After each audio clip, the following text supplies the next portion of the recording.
Next ఈ సినిమాకి సంబంధించి మాట్లాడుకోవాల్సిన ఇంకొక ఇంపార్టెంట్ పర్సన్ దేవిశ్రీ ప్రసాద్ గారు. ఆల్రెడీ నేను చెప్పాను నేను దేవిశ్రీ ప్రసాద్ గారికి బిగ్గెస్ట్ ఫ్యాన్ అని. బట్ ఈ మధ్య కాలంలో ఆయన కొంచెం డౌన్ లో ఉన్నారు. అలాంటి టైంలో ఈ కుబేరా సినిమాలో ఆయన నుంచి ఒక సాంగ్ వచ్చింది. ఫస్ట్ సాంగ్ పోయిరా పోయిరా సాంగ్.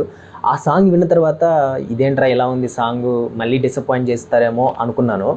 కానీ ఆ తర్వాత ఈ సినిమా నుంచి వచ్చిన ప్రతి సాంగ్ కూడా నాకైతే చాలా బాగా నచ్చింది. కొడుకు సాంగ్ ఉంటుంది, సో మీరు ఆల్రెడీ వినే ఉంటారు ఆ సాంగ్ ఎంత బాగుందో.